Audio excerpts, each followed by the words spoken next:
Rajiv Nigam ji, welcome to our show. The king of comedy is on Kyo Ghanti Baji. Rajiv bhai, welcome. Thank you so much.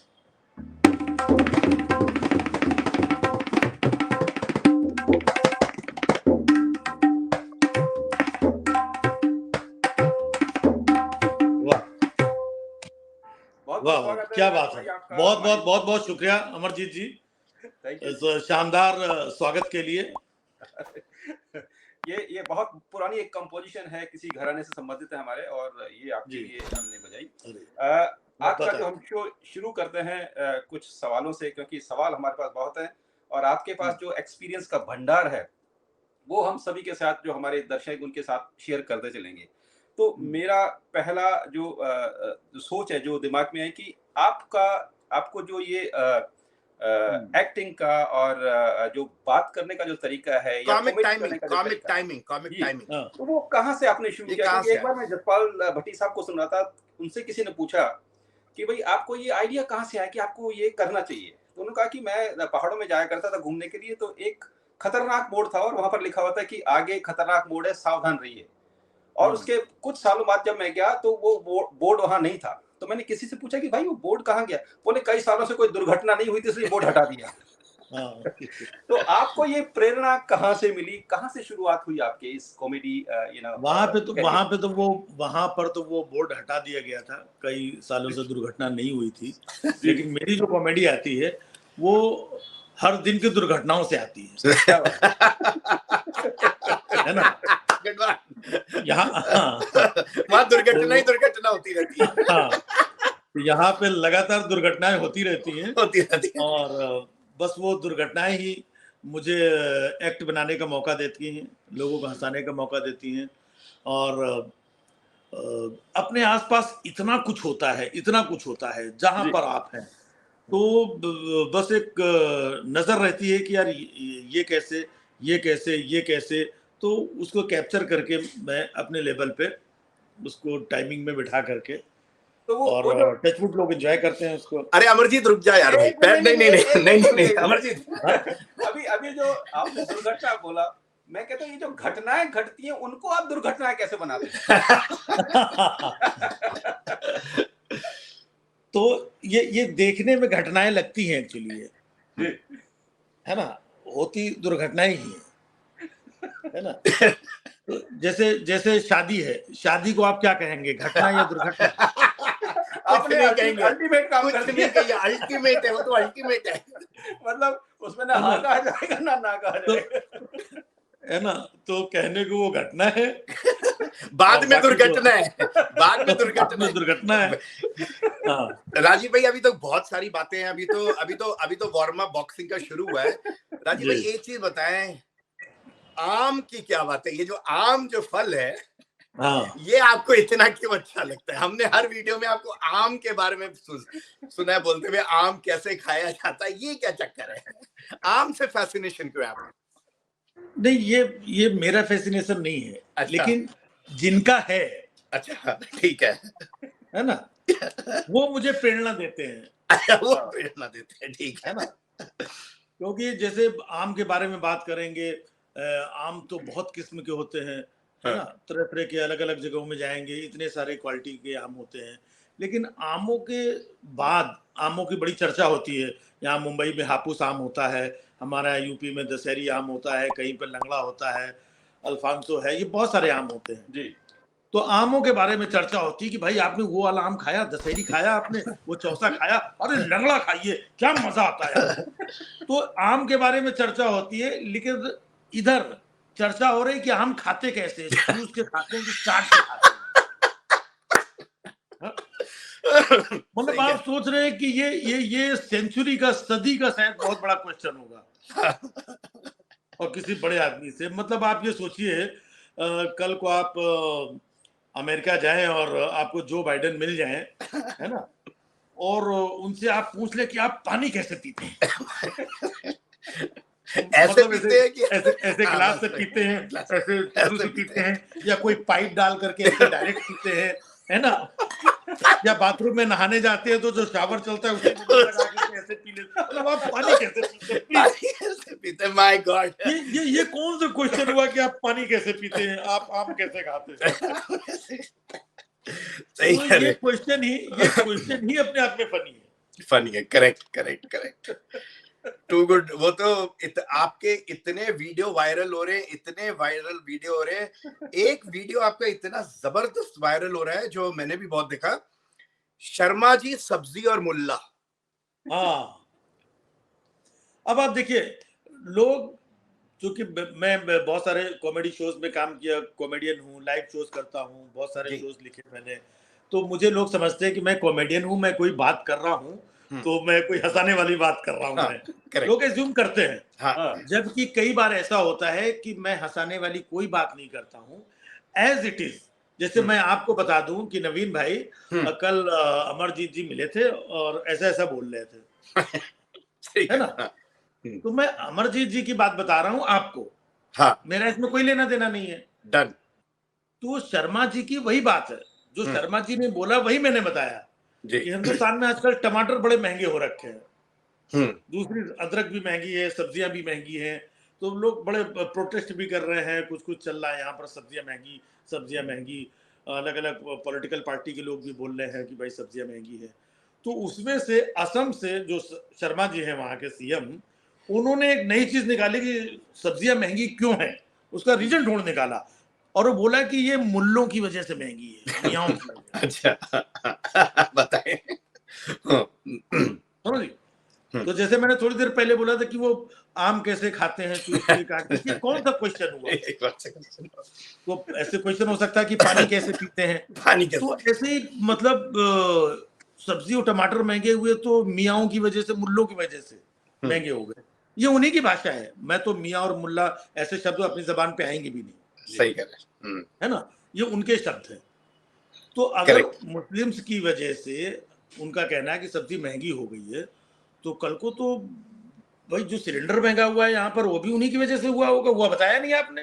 वो बताया नहीं आपने। Correct, तो बिल्कुल करते हैं। हाँ, बिल्कुल। कल को ये जो यहाँ पे लोगों को एम्प्लॉयमेंट नहीं मिल रहा है, रोजगार नहीं मिल रहा है, ये भी उन्हीं की वजह से नहीं मिल रहा है। ये कौन बताएगा मुझे भाई? टाइपकास्ट नहीं कर सकते। हाँ, तो शर्मा जी आप बताइए मुझे। और तो चलो, मैं कहता हूं कि उनकी वजह से महंगा हो गया है, तो मैंने कहा कि आप फिर सस्ता करवा दीजिए। आप अपने जो आपके जो लगता है ना कि मुस्लिमों की वजह से महंगा है, तो आप हिंदू भाइयों को बोलो, हमारे योगी जी को बुला लो, वो आकर के असम में आके टमाटर बेचे, है ना? तो हो सकता है सस्ते दे दें। सही है, नॉट अ बैड आइडिया। और चूंकि वो हिंदुओं का इतना ख्याल रखते हैं, हो सकता है फ्री भी दे दे। सही कह रहे हैं। हमारे जो दूसरे अपने एमपी के सीएम हैं, उनको बोलो कि भाई वो कटहल ला करके बेचे। टमाटर की ये इस शो पे आज सारी सब्जियों की बातें हो गई हैं। हाँ, तो सारी सब्जी, तो जितनी भी सब्जियां हैं। हाँ जी। तो हमारे कोई जो दूसरे लीडर हैं, नड्डा साहब को बोल देंगे भाई आप आइए कि घुइयां बेचिए, घुइयां छील तो बहुत चुके, घुइयां बेचिए आकर के। तो ये सब इतनी सिली बातें होती हैं, कुछ भी बोल देते हैं, इतने बड़े लोग हैं। आपका हास्य व्यंग का मानना पड़ेगा, टाइमिंग कमाल है, क्योंकि सरकार कोई भी हो, जो हमने आपके बारे में देखा है, सरकार कोई भी हो, आपने हमेशा नोक जोक, मजा, तीखी टिप्पणियां, मजाक में, सब मजाक में। अरे नवीन भाई, ये तो मैं आपको बता रहा हूँ कि अभी तो इस सरकार में कम कर रहा हूँ। हाँ, पहले की सरकारों में तो बहुत ज्यादा किया है। हाँ, ये मैं मानता हूँ। तो राजीव जी, ये काम ही है, पॉलिटिकल सटायर होता ही है कि जो सरकारों के ऊपर किया जाता है, और किसी को बुरा नहीं मानना चाहिए, क्योंकि आप तो अल्टीमेटली एक तरीके से देखें तो समाज सेवा कर रहे हैं, आप तो कुरीतियां सामने ला रहे हैं। अरे ये आप समझ रहे हैं समाज सेवा कर रहा हूँ। उनको तो लग रहा है कि ये मेरी खराब सेवा कर रहा है। राजीव जी, आपका जो व्यंग है, जो कटाक्ष है, वो या वो जो नाराजगी, मैं नाराजगी नहीं कहूंगा, वो जो आपको लगता है कि यार ये गलत हो रहा है या यहाँ पर ये कमी है, उसको पॉइंट आउट करके आप लोगों तक वो चीज लाते हैं, तो ये क्या राजनीति के प्रति है, राजनेता के प्रति है या ये सिस्टम के प्रति है, या क्योंकि आप रोजमर्रा की जिंदगी very nice point Amarjeet, very nice point. हाँ, देखिए क्या होता है कि राजनेता और सत्ता ये तो आनी जानी चीज है। करेक्ट। कल किसी और की थी, आज इनकी है, कल किसी और की होगी। बिल्कुल। तो राजनेताओं से कैसा बैर है, लेकिन सिस्टम में जब कोई प्रॉब्लम होती है और उस वक्त सिस्टम में जो मौजूद होता है, जी जी जी, उनकी बिल्कुल है ना, सिस्टम में जो मौजूद है उसके ऊपर ही जाएगा। जैसे मैं कहता हूं, जो कई बार मुझे लोग बोलते हैं यार आप मोदी जी के बारे में इतना क्यों बोलते हैं, है ना, इतना आप बोलते हैं। तो मैंने कहा कि बिकॉज वो प्राइम मिनिस्टर है, वो जिम्मेदार हैं, सब कुछ उनकी देखरेख में हो रहा है। अच्छा बुरा जब वो तारीफें होती हैं तो भी उनकी होती है, तो उन्हीं के बारे में बोलूंगा भाई। और आप एक लाइन, एक जोक दिखा दो 2014 के पहले, अगर मैंने मोदी जी के ऊपर कोई जोक किया हो तो। Correct correct. उनके पहले तो मैं करता ही नहीं था, तब मैं मनमोहन सिंह जी के ऊपर करता था, है ना। अब कोई ये कहेगा आप मनमोहन सिंह जी के ऊपर नहीं करते, क्या करूंगा, क्यों करूंगा। करेक्ट। जो जिम्मेदार है वो सामने है। हाँ, अब बागडोर उनके हाथ में तो है नहीं। मैं बहुत जगह जाता हूँ और अक्सर बात करता हूँ लोगों से, तो बाकी पॉलिटिशियन के बारे में लोग कुछ ना कुछ गलत अच्छा बुरा तो बोलते हैं, लेकिन मनमोहन सिंह जी के बारे में मैंने कभी किसी के मुंह से गलत नहीं सुना। पूरे वर्ल्ड में मैं अगर किसी से पूछता हूं कि मनमोहन सिंह जी से क्या प्रॉब्लम थी, 10 साल तक वो पीएम थे, तो लोग बोलते हैं ऐसा कोई प्रॉब्लम नहीं है, बस एक ही प्रॉब्लम थी, वो बोलते नहीं थे। करेक्ट, वो मनमोहन सिंह थे बेचारे। मनमोहन सिंह, मनमोहन सिंह बोले वो बोलते नहीं थे। हमने कहा बोलते नहीं थे, हैं? तुमको उनके मुंह से दादा दादी की कहानियां सुननी थी, बोलते नहीं थे। दादी की कहानियां सही कर, बहुत खूब। प्राइम मिनिस्टर से अपना काम कर रहे थे, दादा दादी कहानियां सुननी थी उनके मुंह से। आज ये कहानी सुनाने वाले मिले, रोज सुनो कहानियां, एंजॉय करो, एंजॉय करो, बोलते नहीं थे। तो मैंने फिर पूछा, हमने कहा आखिरकार लोग कितना भी अच्छा पीएम मिल जाए, लोग खुश ही नहीं होते। तो मैंने एक बंदे से पूछा आखिरकार कैसा पीएम चाहिए, तो उसने बोला यार सरदार पटेल जैसा चाहिए। हमने कहा एक साथ तो नहीं मिलेगा। अच्छा, सरदार जैसा मिल चुका है, सरदार जैसा मिल चुका है, और पटेल जैसा झेल रहे हैं अभी। टू गुड, सिक्सर लगा, सिक्सर, दो का कॉम्बिनेशन, दो का कॉम्बिनेशन। तो जो सामने होता है, अपना थोड़ी किसी से बैर है, सब अपने ही लोग हैं, अपने ही देश के लोग हैं। आज यहाँ है, कल वहाँ है ना। किसी दिन मतलब जो T20 की टीम भी अपनी है, और महिलाओं वाली टीम भी अपनी है, हॉकी वाली टीम भी अपनी है ना, बैडमिंटन जो खेल रहे हैं वो भी अपने हैं। तो ऐसा थोड़ी है कि आप सिर्फ कोहली के बारे में ऐसा क्यों बोलते हैं। यार कोहली है, ये है, तो ये लोग मैच में रेगुलर दिखते हैं। करेक्ट। अगर आप देखेंगे जो दिखते हैं, इनकी पूरा देश इनकी चर्चा करता है कि आज कोहली ने बहुत अच्छा खेला, यार कोहली 0 पे आउट हो गया, कोहली के आउट होने की वजह से मैच हार गए, और कोहली को नहीं यार अब वो खेलना, पहले कैसे तो जो जिसकी चर्चा होती है, ठीक है। अब उसी जगह अगर आप देखें, हॉकी टीम कहीं से एशिया कप जीत करके भी आई है, लोगों को पता ही नहीं है।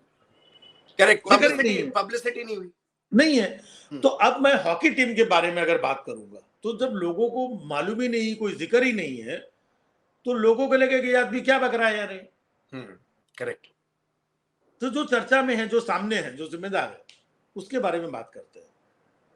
अपना राजीव साहब, आजकल देखा जाता है तो हंसने पे और हंसाने पे बड़ा खतरा हो गया है। एक जमाना ये नहीं था कि हंसने, और एक ये व्हाट्सएप यूनिवर्सिटी पे जो अफवाहों का बाजार गर्म हुआ पड़ा है, इसके बारे में क्या कहना है? क्योंकि ये दोनों प्रश्न एक साथ हैं, हंसने और हंसाने पे खतरा, फ्रीडम, और दूसरा व्हाट्सएप यूनिवर्सिटी की जो ये अफवाहें चलती है। लोग एकदम, एक नेटफ्लिक्स पे पिक्चर भी आई है शायद नवाजुद्दीन सिद्दीकी की, अफवाह, वो अफवाह के चक्कर में वो कुछ लव जिहाद या कुछ ऐसे ही कुछ उसका टॉपिक है, वो आजकल तो लोग पीटने पटाने पे आमादा हो जाते हैं। अब क्या है कि ये जो बात की ना आपने व्हाट्सएप यूनिवर्सिटी की, है ना, तो ये एक यूनिवर्सिटी ऐसी है जहां पर कोई भी डॉक्टरेट कर ले रहा है ना, किसी की भी पीएचडी हो जा रही है, कोई भी पोस्ट ग्रेजुएट किए ले रहा है ना। तो अब जब इतने सारे पीएचडी, पोस्ट ग्रेजुएट, है ना, ग्रेजुएट और ये सब इतने लोग होंगे तो क्या होगा? यही होना है, यही होना है, यही होना है। और ये सब करवाते कौन है? टीमें बैठी होंगी दोनों तरफ, दोनों चारों तरफ से, पांचों तरफ से टीमें बैठी हुई है। करवाते कौन है? मैं ये सब जब कभी शोज भी करता हूँ तो कुछ बातें जो बड़ी अच्छी है, जेन्युइन बातें हैं, वो मैं करता हूँ। कि हम लोग कहते हैं कि देखिए हम लोग कहाँ से शुरू हुए थे? ट्राई कलर से शुरू हुए थे हम लोग। बिल्कुल, ट्राई कलर से शुरू हुए थे और अब हम लोग कलर ट्राई करने पे आ गए हैं। कलर ट्राई कर, बंटवारा, अब हम लोग कलर ट्राई कर रहे हैं। बहुत अच्छे, बहुत अच्छे। कोई भगवा कलर ट्राई कर रहा है, कोई हरा कलर ट्राई कर रहा है। दो चीजें हो गई, दो चीजें हो गई। और इसी से जुड़ के आपने बंटवारे पे बड़ा इंटरेस्टिंग एक बताया था कि बंटवारा एक 1947 में हुआ और एक अब हुआ है। तो मैं वही कह रहा हूँ कि 1947 में हम ट्राई कलर से शुरू हुए थे और अब हम कलर ट्राई करने पे आ गए। कोई हरा कलर ट्राई कर रहा है, कोई भगवा कलर ट्राई कर रहा है, और ये सब सफेद कपड़े वाले करवा रहे हैं। बहुत खूब, अगेन ट्राई कलर हो गया। ट्राई कलर को ट्राई किया जा रहा है, वही है। तो जहां तक अपनी जिम्मेदारी बनती है, हालांकि हम लोग बहुत, जब हम टीवी के शोज किया करते थे या लाइव शोज करते हैं तो बहुत सारे कॉमन जोक, चुटकुले, हंसी मजाक वाले लोग दिल खोल के हंस रहे हैं, पेट पकड़ के भी हंसते हैं, क्या हंसे, बोले, सुने, मजा आया, लोग निकल गए। लेकिन इसके साथ साथ अब ऐसा आ गया है कि हमारी जिम्मेदारी भी है कि हम अच्छी बातें, हो सकता है उसमें कई बार क्या है, हंसी कम आए, लेकिन थॉट प्रोवोक की इसके पीछे ये करेक्ट। और जो बोला कि हंसी के ऊपर इतना पहरा जो लगा दिया गया है, कुछ बातें आपको नहीं पता होंगी, वो मैं आपको बता रहा हूँ। जी। पिछले साल मैंने एक शो डायरेक्ट किया था, आपने शायद देखा होगा, सोनी टीवी पे आता था शो, India's laughter champion. Yes, India's laughter champion, super hit.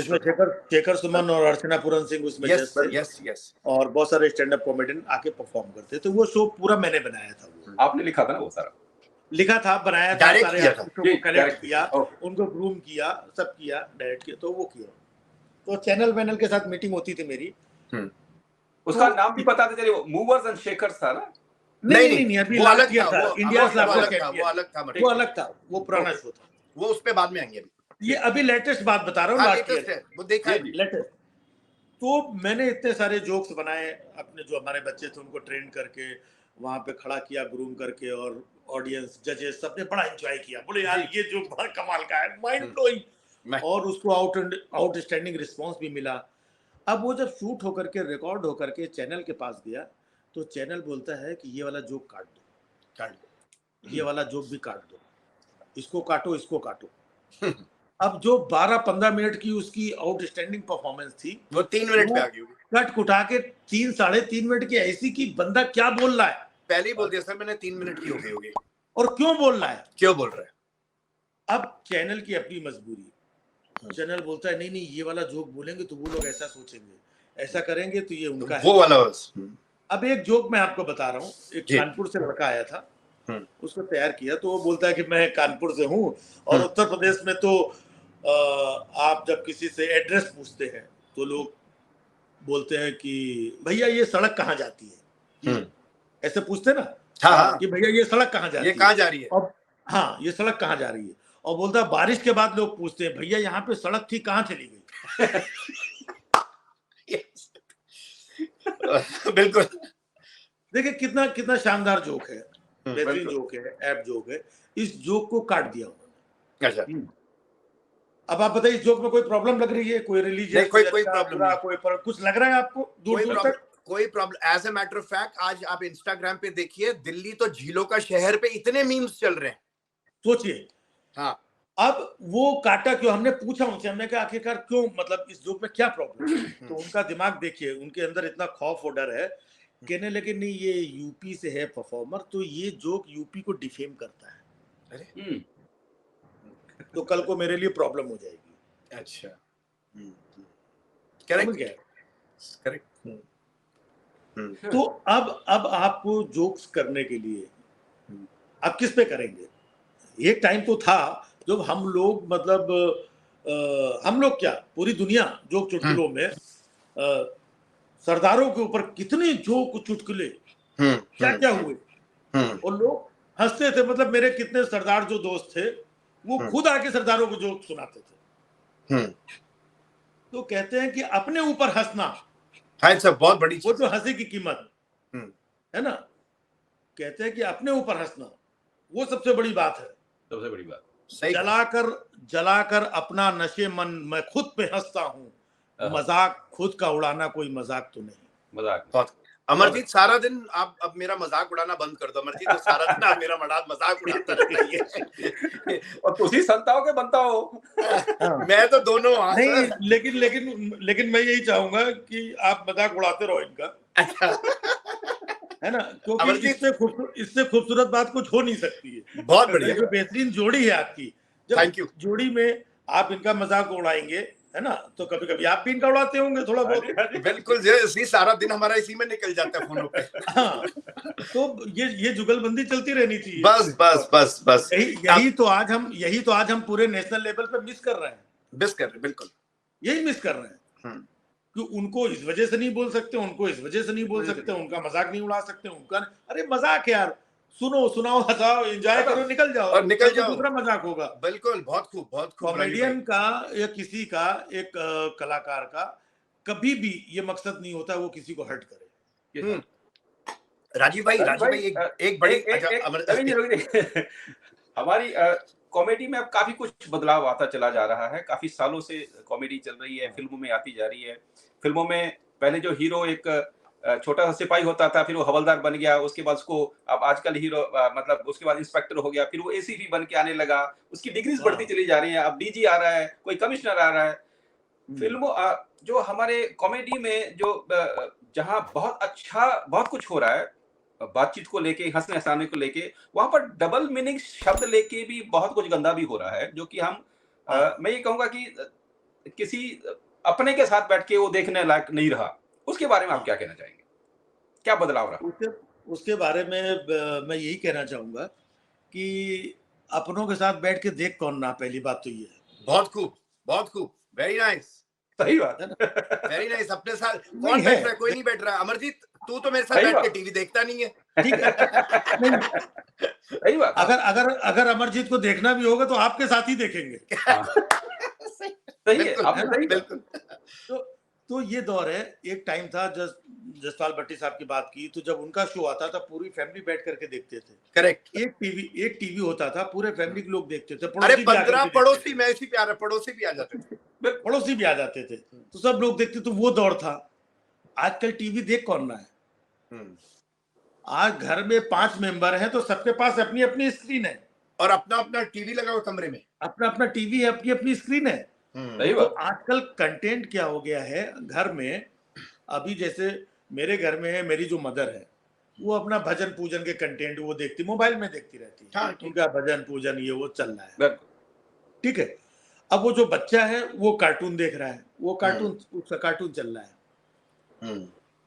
पिताजी हैं वो न्यूज चैनल देख रहे हैं, है ना। भतीजा है मेरा वो स्पोर्ट्स चैनल देख रहा है, उसको वो मैच देख रहा है, ठीक है। वाइफ है वो कुकिंग चैनल देख रही, क्या पकाने का है। सही है। जो बड़ा बेटा है 17-18 साल का, वो इधर उधर छुप छुपा के जो वीडियो आप बता रहे हो डबल मीनिंग वो देख लवली लवली। राजीव भाई, तो यहाँ पर क्या हो गया है, ये जो डबल मीनिंग ये जो भी हो गया है ना, तो सबकी ऑडियंस बहुत अलग अलग हो गई है, डाइवर्स ऑडियंस है, और जिसको जो पसंद है वो देख रहा है, तो वो हो गया है अभी। सीधी बात है।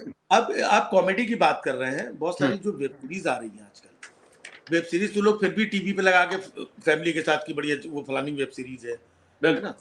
अब एक वेब सीरीज आई फैमिली मैन, मनोज बाजपेयी की इतनी बड़ी सीरीज, बहुत पॉपुलर सीरीज है ना। तो उसका टाइटल भी फैमिली मैन है। आप जब फैमिली के साथ लगा के देखते हैं तो वहां पर कितनी गंदी गंदी गालियां। तो ये दौर समय बदल रहा है, बहुत सारी चीजें इधर से उधर हो रही हैं, लेकिन हम लोग फिर भी अपने सुनने वाले अच्छे, मैं देखिए क्या क्या बोलता हूँ, बहुत सारी चीजें, टॉपिक हॉट ये, लेकिन एक जो शब्दों की मर्यादा है जी, उसके ताकि उसको कहीं पर भी कोई भी देख ले, किसी को कोई प्रॉब्लम ना हो। कोई प्रॉब्लम नहीं आनी चाहिए। मेरा भी यही था कि भाई हम उसको उस तरह से परोसे ताकि कोई प्रॉब्लम कहीं नहीं आए, कहा हम किसके साथ बैठ के देख रहे हैं, हमें सोचना ना पड़े। लेकिन इतना लोग नहीं सोचते, बनाने करने वाले। सही कह रहे हैं। हाँ, वो लोग नहीं सोचते हैं। उनको लगता है कि ये वाली चीज, ये बात डाल दो ना तो लोग सोचो ओ माय गॉड, अच्छा तो ये लोग फॉरवर्ड करेंगे तो हमारा शेयर होगा, तो रीच बढ़ेगा। बड़ी अलग अलग थॉट प्रोसेस पे लोग जी रहे हैं। तो फिर इन जो सेंसर बोर्ड का या सेंसर वाले लोगों का फिर क्या महत्व रह जाता है?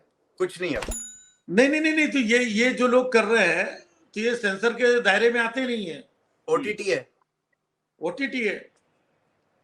ये इनका एक ओटीपी आता है, इनका काम हो जाता है। बस ओटीपी टू ओटीटी बहुत खूब राजीव भाई, बहुत खूब।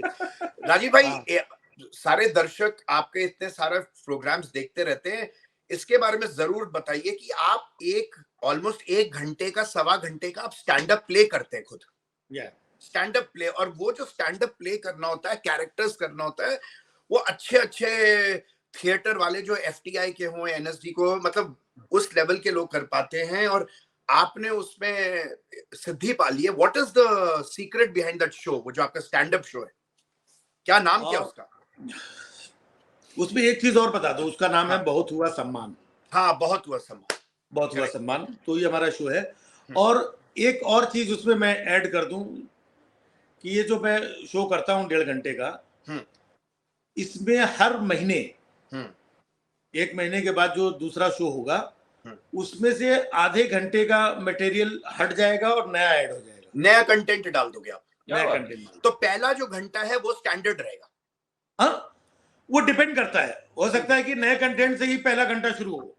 अच्छा, नए कंटेंट से ही पहला कंटेंट शुरू, करेक्ट। हाँ, डायनेमिक है पहला घंटा इन द सेंस पहले के 5 या 10 मिनट या 15 मिनट, है ना।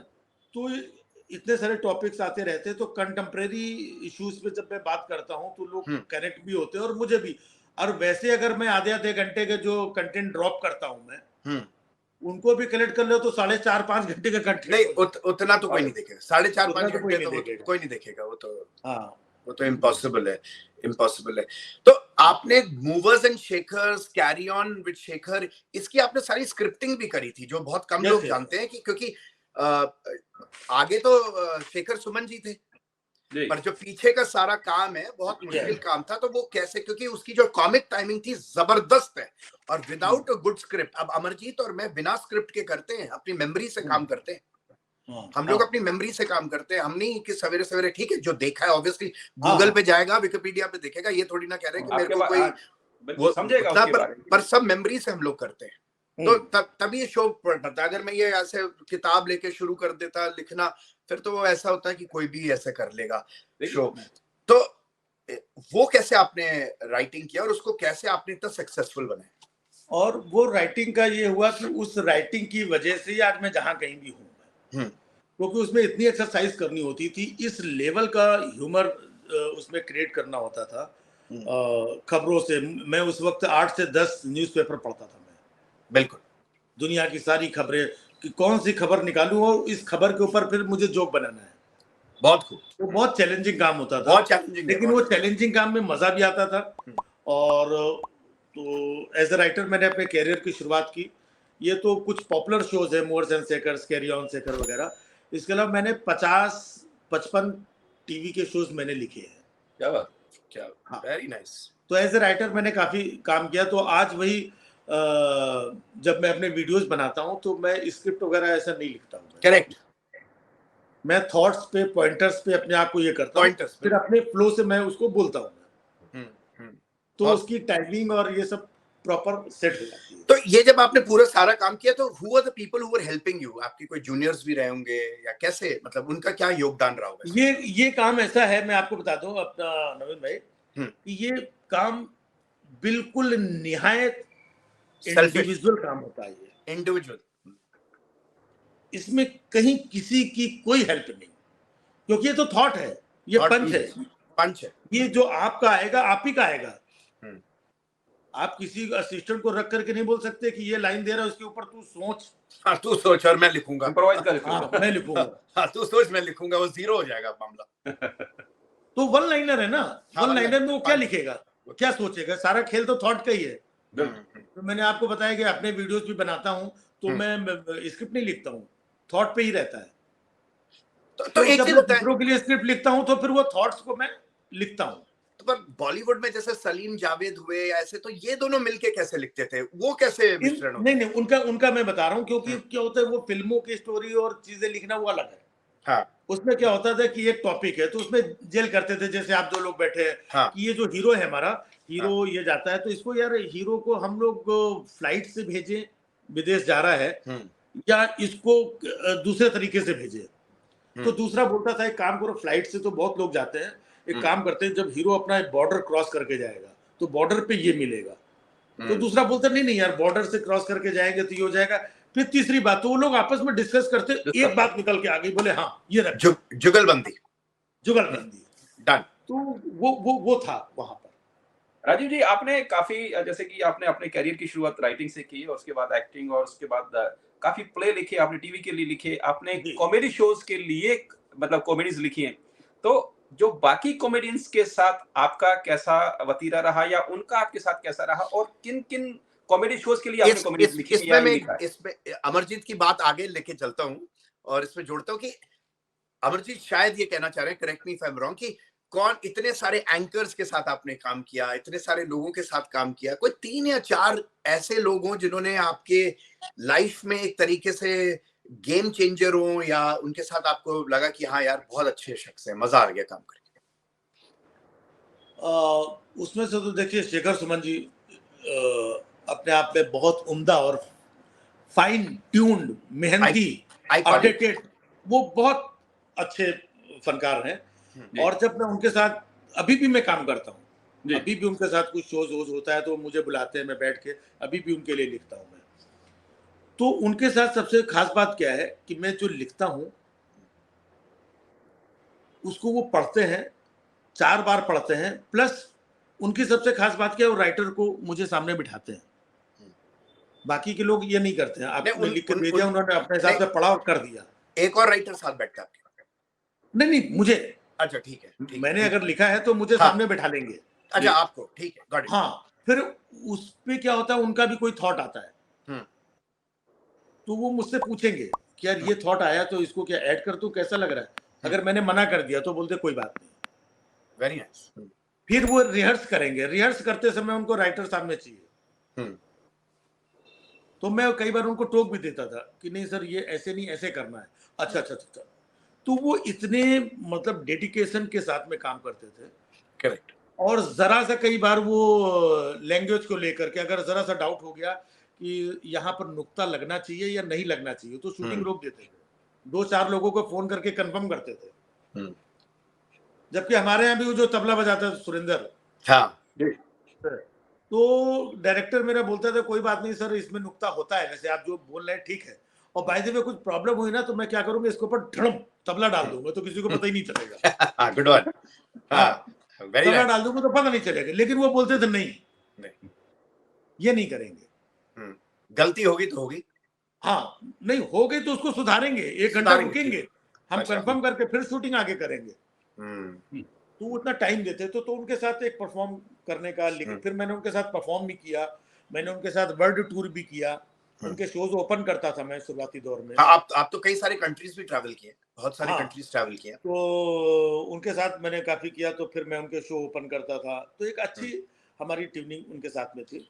और टचवुड जो बाकी अपना अमरजीत ने पूछा कि इतने सारे लोगों के साथ, तो अपने साथ अच्छी चीज ये रही है कि जितने भी परफॉर्मर हैं मेरे साथ के, पहले वाले या नए लोग, सारे लोग टचवुड अपने को बहुत रेस्पेक्ट करते हैं, प्यार करते हैं। ये सबसे खास बात है। कपिल शर्मा का शो शुरू हुआ तो कपिल मेरे साथ कॉमेडी सर्कस करता था, करेक्ट, लाफ्टर चैलेंज में मेरा जूनियर था। हाँ। फिर हम लोग लाइव शोज करने जाते थे, तो एक ही गाड़ी में बैठ के यहाँ जा रहे हैं वहां जा रहे हैं, सब करते। तो मैं लिखता भी था कॉमेडी सर्कस में, मैं खुद भी परफॉर्म कर रहा हूँ, और कभी कभी होता था कि दूसरे परफॉर्मर के पास स्क्रिप्ट नहीं है, तो आपने बना दी, तो चैनल वाले बोलते थे यार प्लीज इसका भी लिख दो, वो कंपटीशन हो रहा है, मैंने उसका भी लिखा, अपना भी लिखा है। क्या बात, बड़ा यूनिक है कि आपने उसकी भी हेल्प करी है। हेल्प नहीं की, प्रॉपर पूरी स्क्रिप्ट लिख के दी। करेक्ट, नहीं तो दूसरा कहता मैं क्यों लिखूं। हाँ, और कमाल की बात सुनिए, जब मार्किंग होती थी तो मैं उसका भी लिखा, अपना भी लिखा, और उसको 10 आउट ऑफ 10 मिल रहा है, और मेरी स्क्रिप्ट में मुझे 10 आउट ऑफ 8 मिल रहा है। 8 आउट ऑफ 10। सोचिए आप, बताएं, मुझे 8 नंबर मिल रहे हैं। हाँ। लेकिन मैंने उसकी स्क्रिप्ट में कंप्रोमाइज नहीं किया कि इतना अच्छा यही मैंने कहा, इसको उठा करके मैं अपनी स्क्रिप्ट में डाल लूं। ये नहीं। राजीव जी, जैसे आप उसकी मदद करते हैं, वैसे ही मैं अमरजीत की मदद करता हूँ। ये तो बात सही है। इस बात में तो बनता है, थोड़ा सा बनता है भाई, अमरजीत भाई बनता है। ये हुई ना बात, ये हुई ना बात। जो इनको अच्छा लगता है वो सुनाता हूँ। ये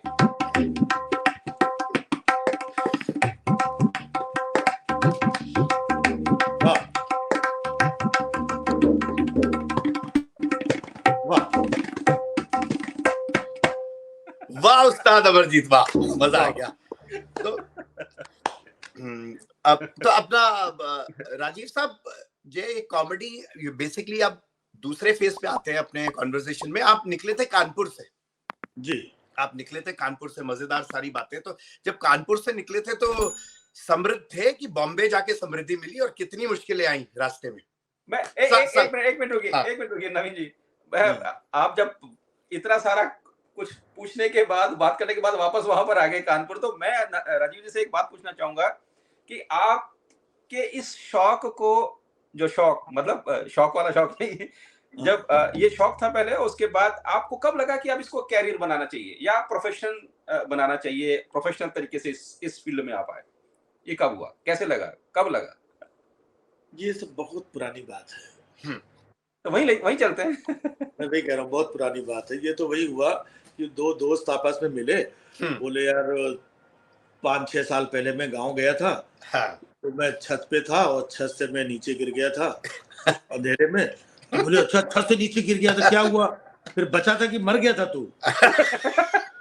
बचा ही मैं बचा ही बचा था कि मर गया था तू? नहीं, क्यों सवाल पूछा? वो बोलता है कि यार 5-6 साल बहुत पुरानी बात है, याद नहीं कि मैं बचा था कि नहीं। इससे मैं जोड़ देता हूँ कि आम कैसे खाया आपने? आम कैसे खाया अमरजीत? तो ये कहने का मतलब ये इतनी पुरानी बातें हैं। नहीं, शॉर्ट में एक मैं बता रहा हूँ कि बॉम्बे में क्या स्ट्रगल किया या नहीं किया, मैं शॉर्ट में आपको सब कुछ बता देता हूँ। हाँ। मेरे फादर मुझे डॉक्टर बनाना चाहते थे। मैंने ग्रेजुएशन बीएससी अपना कंप्लीट किया, साथ में मेडिकल की तैयारी भी कर रहा था, और मेडिकल एंट्रेंस एग्जाम बहुत टफ एग्जाम होता था, तो वो एग्जाम भी दिया मैंने। और फैमिली की पोजीशन, चूंकि फादर थे, 4-5 बच्चे, ये वो टाइम पे बहुत टफ टाइम था।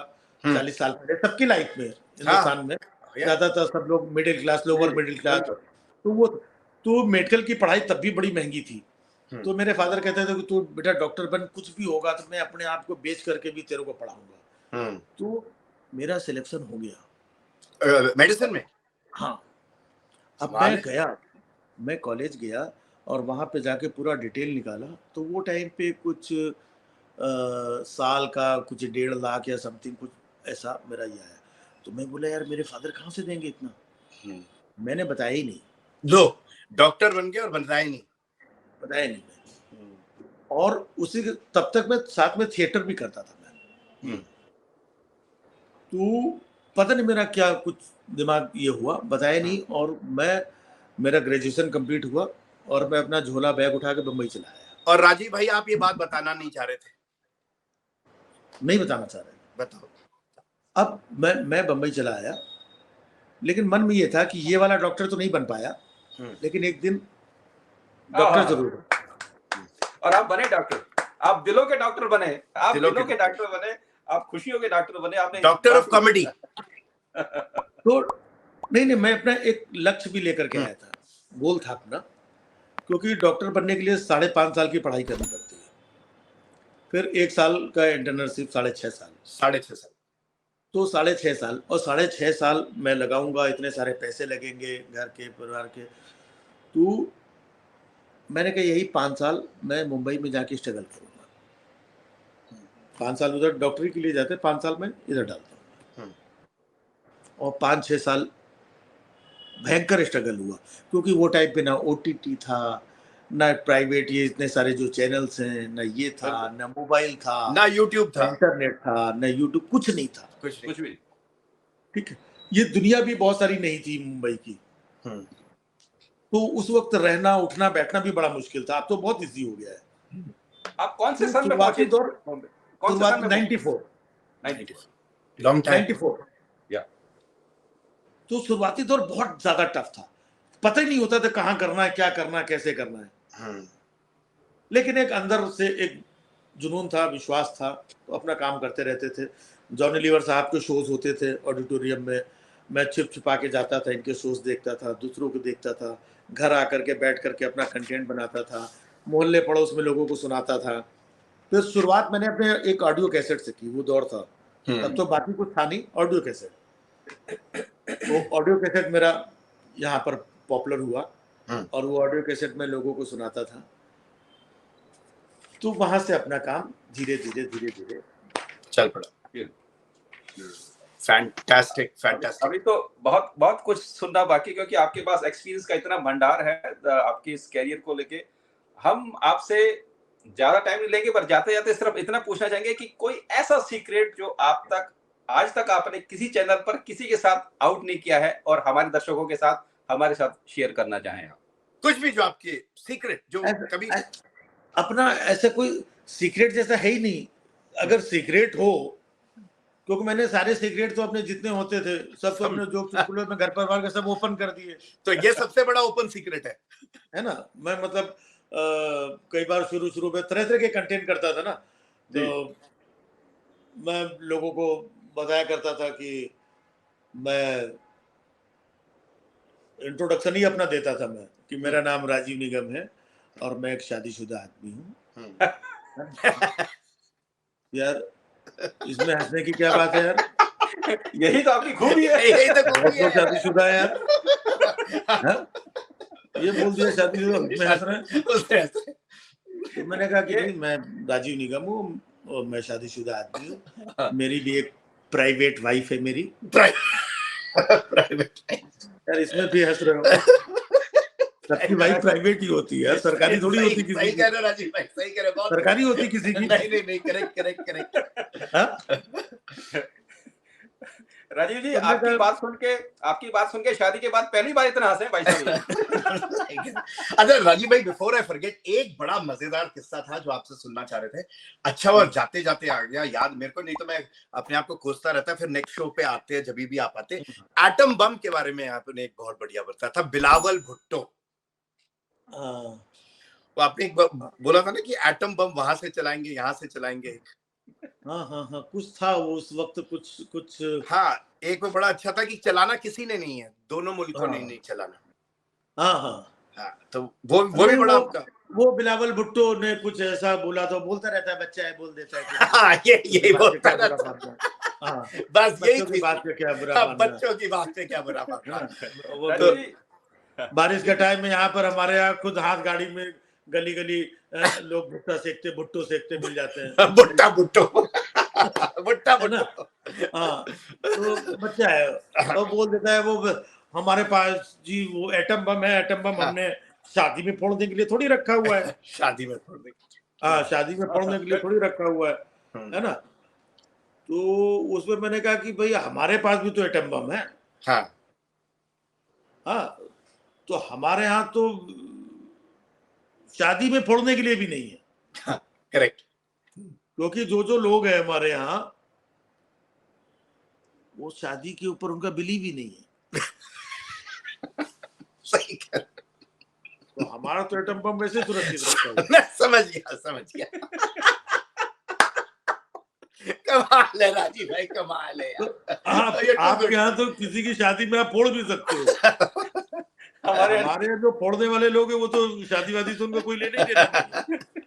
कमाल है, टू गुड राजीव भाई। राजीव भाई, एक मेरा आखिरी क्वेश्चन है कि आपके इतने सालों के कैरियर में काम करते हुए, एक्ट करते हुए, लोगों से मिलते हुए, ऐसा कोई वाकया जो आपके दिल को सबसे ज्यादा छू गया हो?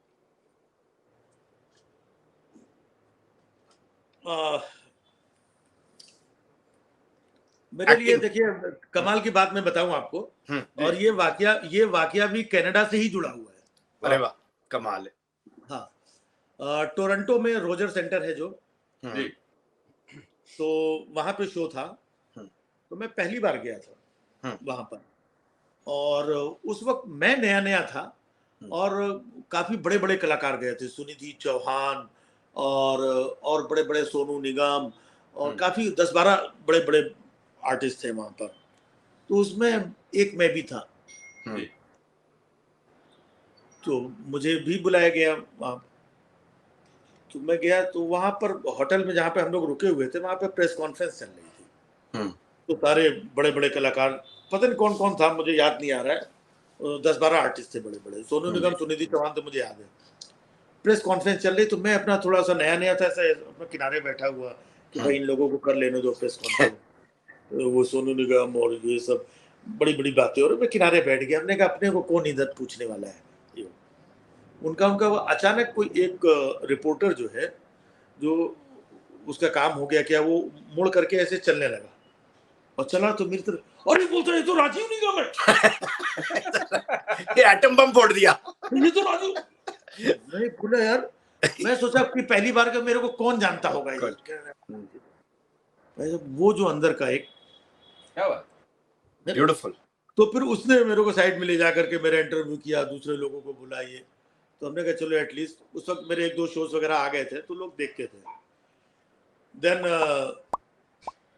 सेम ये हुआ जब मैं रोजर सेंटर में पहुंचा परफॉर्म करने के लिए, तो वहां का बहुत बड़ा गैदरिंग, और चूंकि सिंगर्स के जो शोज होते हैं तो उनके साउंड सिस्टम बड़े हैवी होते हैं, और ठाक चिक ठाक ठाक, और कुछ उधर गोरे अंग्रेज सिक्योरिटी वाले भी लगे हुए थे, और इतना सब करे। मैं मतलब टेंशन में था कि यहाँ क्या करूंगा, कैसे होगा, लोग मुझे सुनेंगे कि नहीं सुने, और स्टेडियम जैसा इतना, जी हाँ बिल्कुल, बहुत बड़ा स्टेडियम, हाँ इतना बड़ा क्राउड, और ये। बट मैं जब गया वहां पर, तो 10 मिनट का मेरा टाइम स्लॉट था परफॉर्मेंस का, और वहां पर आधे घंटे परफॉर्म किया मैंने। ब्यूटीफुल राजीव भाई, क्या बात, एक्सीलेंट। और लोगों ने इतना अप्रिशिएट किया, तो वो एक यादगार मेरे लिए, जहाँ पे मुझे कुछ पता नहीं था कि यहाँ पे क्या होगा, लोग मुझे जानते कि नहीं जानते हैं। तब मैं सिर्फ अपनी रेडी स्क्रिप्ट ही सुनाता था, नया था। अपने को स्पॉन्टेनियस कहाँ क्या खेलना है, कितना करना, वो भी उतना नहीं पता था।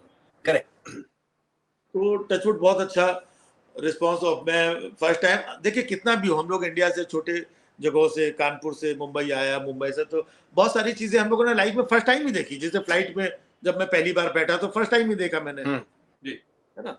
बहुत दूसरी चीजें तो फर्स्ट टाइम देखी। तो मैं वो कनाडा में ही वो लिमोजिन में फर्स्ट टाइम बैठा। अच्छा, ये लंबी वाली गाड़ी ऐसे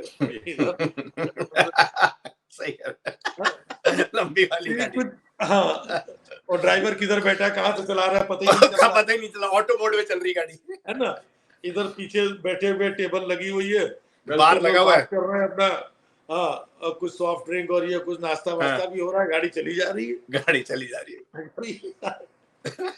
तो ये जो बहुत सारे एक्सपीरियंस होते हैं फर्स्ट टाइम के, ये वहां पर मुझे एक्सपीरियंसेस मिले, और इन्हीं छोटे छोटे एक्सपीरियंस से लोग बचते हैं।